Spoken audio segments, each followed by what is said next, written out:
So that's the point I'm trying to get at, is that meditation will help us to find a more genuine happiness that's independent.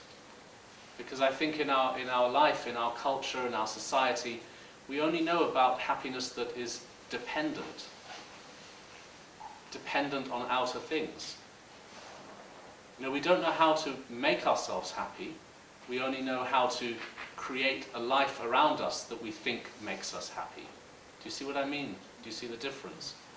And some people are incredibly materialistic, and they want lots of money and fast cars and entertainment. Some people aren't so materialistic, but they're materialistic in a different kind of way, because when I say materialistic, I mean depending on the material. Whatever that material is. For one person it might be a new fancy car, for another person it might be going for a walk by the beach, or eating organic food, you know, so-called non-materialistic stuff. It's still materialistic because we are depending on those things to make us happy. So we're kind of missing the point. What I'm trying to talk about here is independent happiness that comes from within rather than depending on what happens to us from outside. So to go back a bit to what I was saying before, if we do this meditation method, we're going to be reducing our stress and increasing our mental clarity. How does it reduce stress? We've already established that. It's not our boss that makes us stressed. It's not our work that makes us stressed. It's our reactions to our boss, to our work, or to our clients or colleagues or whatever. So those reactions are the problem. In meditation, we're learning not to be so impulsively controlled by our reactions. We're learning just to let go. Letting go is a skill, isn't it? It's something we'd all like to learn. You know, when you're in a bad mood and you want to let go, or when you can't forgive somebody and you want to let go. How do we let go? We can't just force ourselves to let go, but we can learn to let go. We can train in the path of letting go. Through this method of breathing with awareness, the mind wanders, then you just let go of that and come back to the breath. That is creating in us a journey of letting go. We are learning that skill. So then this will help us to be less stressed. It will also help us to be more focused, and that's why it's a very good skill for our work. You know, we can work harder with more focus and concentration without getting so tired. Because when you meditate, you're learning to focus on the present moment. It's actually building mental clarity. I think generally we tend to go around with a mind that feels like it's full of fog or mist. You know what I mean? A little bit sort of confused and tired, and I can only think of the word foggy. You know what I mean by foggy? And meditation helps to develop a more clear perception, because we are focusing on our breathing and we're training our mind to remain there. So it means we're actually, it's a kind of fitness for the mind. We're strengthening our mind, strengthening that sense of focus and clarity. And this will really help us in our working life and our life in general. And I think that's a very important thing, to see how meditation reduces stress but also increases mental clarity. And of course, how does this impact on our health? Well, I think there are, if you'd like me to talk a bit about meditation's effect on health, I think there are two levels to this. On one level, I'm sure you'll all agree that stress is a major contributor to illness. So if we can reduce our stress, obviously our health will improve, because our stress levels sometimes are so huge and we don't even notice it, and then at some point our body knocks on the door and says, you better listen to this. Do you know what I mean? So we get sick because our stress has become so out of control. So yeah, I think it's true to say that if we can deal with our stress better, then our health will improve. That's one aspect. But another point I want to make is that we shouldn't think that meditation is going to cure us of all our illnesses, because actually our body is designed to get ill. We're not immortal. We're all going to die. We don't live forever. This body is aging, it's subject to all kinds of dangers from the environment. We are going to get sick. There's no point telling ourselves a lie and saying, well, if I do lots of meditation, I'll be supremely healthy. It's not true. What is true, however, is that if you do a lot of meditation, your attitude to sickness could change. You could start to actually deal with it differently. So I think that's the deeper message of what is healing. You know, when people hear the word healing, they think it means chase away all the illnesses. That's quite boring. Supreme health is actually quite a boring thing. What's more interesting is if you are sick, can you relax into that and accept it? Can you let that sickness increase your compassion? Then your sickness has become your best friend, because it's leading you into a deeper path of acceptance and compassion. So I'd like to talk about physical pain. I think physical pain is a very interesting thing, and meditation and the relationship with physical pain is very interesting. What I'd like to say is that physical pain is actually still a mental experience. Yes, we might have pain in our body. Maybe we've got pain in our leg, or we have a headache, or pain in our back. But our mind is experiencing that pain. And that's a very crucial distinction to make. Otherwise, a corpse would experience pain. If you stick a knife into my leg, I will feel pain. If you stick a knife into a corpse's leg, there's no feeling of pain. So it sounds a bit stupid, but what I'm trying to say is actually it's not the body that experiences the pain, really. Because what's happening is when I have pain in my leg or my head, I am experiencing it through a filter of dislike, a filter of aversion or resistance. So what actually happens is, for example, I've got pain in my back or my head, and then I don't like it and I get tense. That's double pain. We make our pain a lot worse because we get tense. I remember a year ago I had an endoscopy. You know endoscopy, when they put a camera down your throat? And they didn't knock me out totally. They just gave me a very mild sedative which didn't work. And so I was very conscious, and as this tube, it seems to be, it's not actually that wide, but it feels like it's a really wide tube.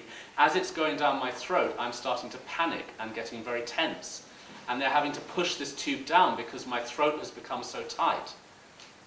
So actually the tube going down my throat is not painful. What is painful is my reaction, because I'm tense. As they're putting the thing in my mouth, my body turns into, like, you know, rigor mortis, because I'm so tense. And it really taught me something. It taught me that I'm not a very good meditator, but it also taught me how our reactions to pain are the key point, not the pain itself. So supposing you have pain in your leg, and then you relax very deeply into that pain, the pain changes. It can even disappear, or it can certainly get less. And that proves that when you accept and relax into the present moment without judgment, that's the key point, without judgment, you can actually deal with pain and sickness in a very different way. So there's the sense of relaxing and accepting, but there's also compassion. Because when you're a meditator, you're working very, very much on the path of trying to develop compassion, a sense of wanting to connect with the sufferings of others. You know, the word compassion is very misleading because it sometimes sounds like just empathy or sympathy or pity, but actually compassion in Buddhism means to genuinely connect with the sufferings of others from the heart. It's like heart connection. And to actually commit yourself to liberating others from their suffering. So there's a path of compassion. Now, if you are a compassion trainer, if you're training in compassion, if you're meditating and you're training in developing compassion, then your sickness becomes the seed for your compassion. Because as you are sick, you start to think others are sick too. In a small way, I feel this. I do not have strong compassion. But I do feel in myself, I used to have very good health, and then 5 years ago I got sick. I got a kind of avalanche of sicknesses. I got typhoid, then my appendix burst, and then my gallbladder went inflamed, and I just was really ill, one thing after another. And what I found is that during that phase, and also now, when other people are sick, I feel more for them than I used to. You know, I feel something, and I used to get quite irritated when people moaned about their health. Now I don't mind so much because I moan too. so you feel a kind of connection with others, and you know what it's like to suffer. So when others are suffering, you feel it more deeply. So I feel that sickness can actually be a very useful thing, and even though it wasn't very pleasant, actually what happened to me was a blessing. It helped me. So do you see how the attitude of somebody who's meditating is a little bit different if you're to people who don't meditate? It creates a willingness to use life in a more productive way.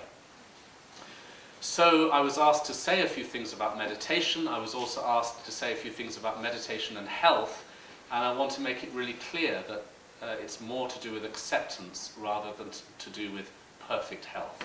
Does that make sense? Yeah. Now I'd like to give you time to ask questions, because I don't like just talking. I want to converse with you and find out your ideas. Yes? You said when you think about the breath, mm-hmm. and do you get trained to think only about your breath? I mean, since you're trained to have done this for a long time, I also wonder. I don't understand your question. What's the question again? Do you have issue to just you don't wonder as much? Oh, I see. As you, when you meditated for more years, does it get easier? Yeah. You know, it's a funny thing. Meditation doesn't work like a straight line. You know, it's not like you can make a graph. 5 years, 10 years, 15 years, 20 years, getting like that. It's not like that. It's actually more like that. So I don't think you can say that it's such that you just get better and better and better, like going up. But what does happen is you become more relaxed. You become more kind of confident and more calm. I mean, I used to be a very tense, nervous person. I definitely think I'm a bit more relaxed now, and I think that's been helped by meditation. Just a follow-up question. Yeah.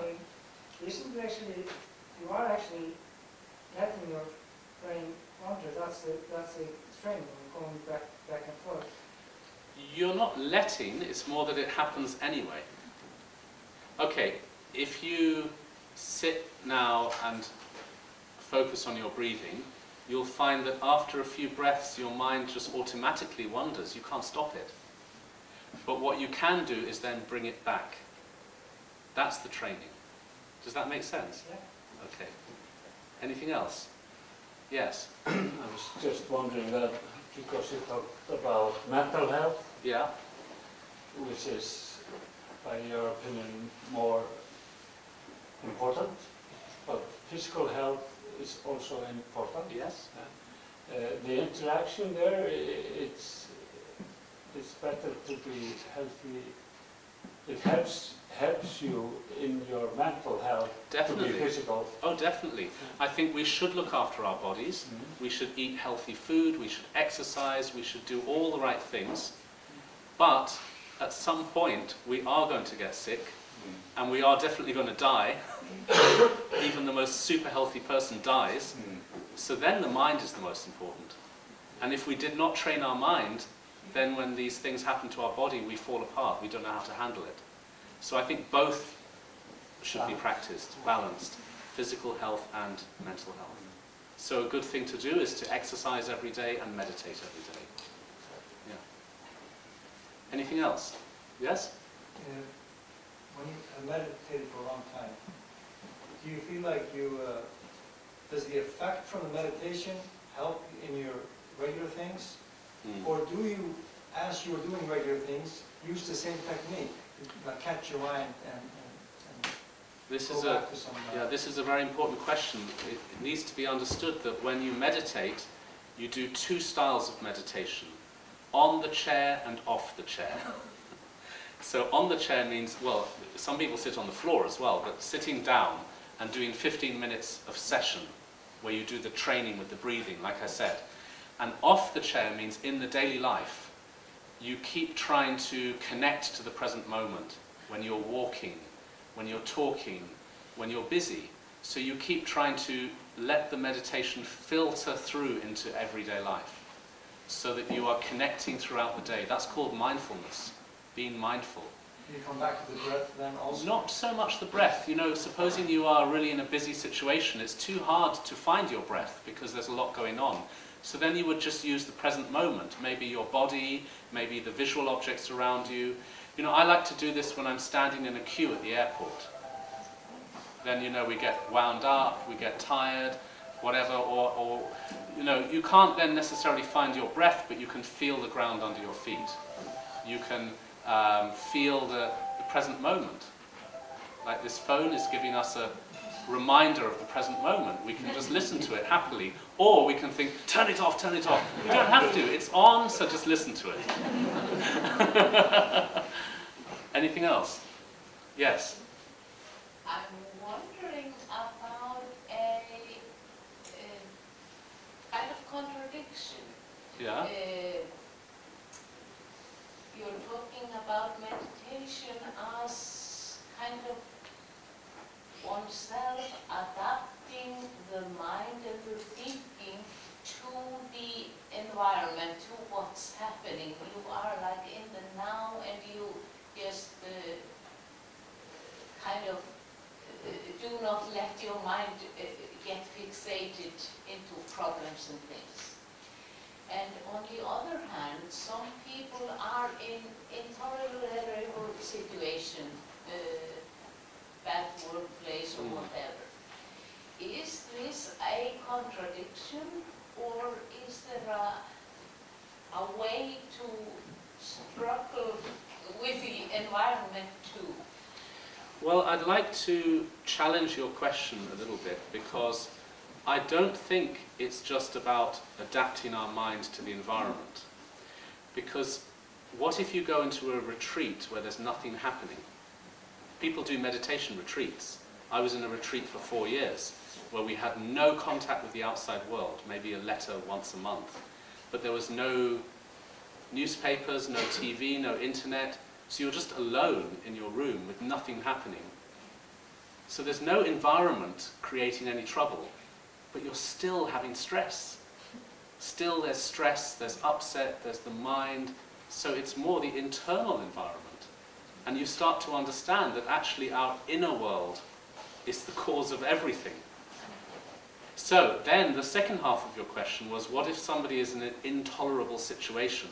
A situation that's incredibly painful and difficult?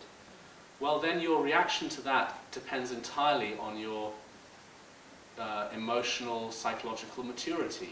And so if we are a very highly trained meditator, maybe we can deal with it and stay in the situation and transform it. If we're not, then maybe we have to get away from the situation. If we're in an abusive situation, maybe we have to remove ourselves.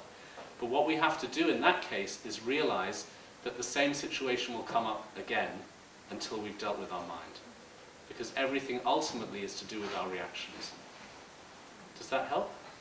Yeah, in a way. I suppose I am influenced by a TV show that was on last evening about children in China who were exploited by the computer industry, and they kind of couldn't change their situation. There are people in this world in horrendous situations of abuse and torment and torture all over the world. And so is your question, how would meditation help with that? Is that the question? No, what would a meditator, a trained meditator do In that situation? I've heard incredible stories about highly trained meditators who've been tortured. And after that experience, they've been told what was the worst part of it. And one of them said, the worst part was there was a moment when I was afraid I would lose compassion for my torturer. I mean, that is an incredibly high level of spiritual advancement. But it's possible. It's possible. People have achieved that. Now, ordinary people such as me and you, we can't do that. So if we're thrown into that horrible situation, we will just react according to our reactions. But what we can do is train in meditation every day, so that one day when we are in a difficult situation, we'll have a more healthy reaction. Anything else? What time is it? I can't see the clock. What time are we stopping? We have time? We have time for more questions. Yes? You talk about that when your thoughts wander away, Yeah. you should bring yourself back to the breathing. Yeah? Would you recommend that you like stop and wonder, why did my thoughts go this way? Why am I... No. No, just go back. Because then you are adding wondering to wondering. You know what I mean? Your mind is wandering, and then you're wondering about that. So we're creating more. Yeah. The mind will wander, and it's crazy what it does. You can be sitting meditating, and one minute the mind is thinking, shall I have spaghetti for supper? And the next minute it's thinking about a strong trauma. And then you think, why? Why spaghetti became that? But it's just the way the mind is. It just wanders. Yes? Can I know? Yeah. I was just wondering about the training. Yes. How much training do you need? Well, I give classes and I tell people to start with 10 minutes every day. 10 minutes every day, and then after a few weeks they expand it to 15 minutes. But I also tell them throughout their day they need to train. When they're picking up the phone, when they're in a meeting, when they're walking, they need to train in mindfulness so that it's a full-time thing. But in terms of time, they don't have to take a big length of time out of their day. What I meant maybe was training from others. Training from others. To do the process. Yes. Like a course or... Oh, training to teach? Yeah, yeah. Oh, how long does it take to become a teacher? No. No? Oh. Because you began with that you have courses. Oh, you mean how long is the course? Yeah. Yeah. Okay, sorry. Like that, yeah. Sorry, it took me a while to understand. Sorry. So it's okay. You know, the course can be anything. It depends on the situation. Yeah. I find if you have an hour or two, you can teach people enough to start with. But then it's good if they have a follow-up a month later or something like that. You know, I find that you don't need a whole day. You know, you can do small workshops, and you know that's what I do when I go to companies or hospitals or places. I go for an hour or an hour and a half. I give a talk, we do a session, and then I go back the next month or a few months later and give a follow-up session. Because it sounds so simple that I'm almost ready to go and train myself now. Yes. Well, there are classes. I mean, our organisation has classes here in this town, and you can attend those. You know, maybe you can tell them about that. That there are classes here. I mean, I'm only here now just for 3 or 4 for 1 week, but we have resident teachers here who are giving classes around here. Maybe you can explain something about that. Yeah, you can go to the web page Hugleiðslu, and you can see there's a lot of information. There are ongoing courses, and there are also on Wednesdays tonight there's open meditation. So it's on gränsasvörs. Hugleiðslu. Yes. Would you recommend teaching children to meditate? Yes, I do. I teach in schools. It's a little bit hard if they're very young, because they don't really want to sit still. Oh yeah, it's very young. 3 or 4. I did once do a class for 4-year-olds. Oh. It was difficult, but I got them to move their fingers and toes with awareness. But if people really want to train in the journey of meditation, I think they have to be kind of over 12, maybe 13, 14. I do classes in those situations. Yeah. Yeah. Yes? What do you recommend for people who have hyperactivity? Well, I think actually we all have hyperactivity. This is a label. Some people, they say they have hyperactivity. If you sit still for 10 minutes and try not to think, you find the hyperactivity. I can't sit still for 10 minutes. But your mind, you can be walking. You sat there. You've been here for 1 hour. That's okay. You stayed in the room. My body stayed in the What room. I'm trying to say is, don't ever label yourself. Don't decide I am hyperactive, therefore I am sick. I'm not sick. But don't give yourself that label. You know, I'm hyperactive, so therefore I have a weakness, and how can I meditate? We're all hyperactive. I don't see it as a weakness, but people have special needs maybe, or, That's or okay. something like that. But meditation is in the mind, so you can meditate while walking, you can meditate while running. It's to do with focusing. Does that make sense? Okay. One more question, then we can stop. Yes? Okay, can I? Yes? Okay, I want to ask, I've been meditating since I was 18. Okay. Now I'm 35. Yeah? And I'm just wondering about, sometimes I take time off meditation. I mean, stop doing meditation. Because I get a little bit rebelled. Yeah. So, is that... Yeah. But I always come back again. Yeah. Continue. You know there's a joke. It says that a Buddhist person is either meditating or feeling guilty for not meditating. So that's what I'm feeling. Yeah. Yeah, It happens to everyone. It's like exercise. You know you should go to the gym or go swimming, and then you stop and then you feel bad.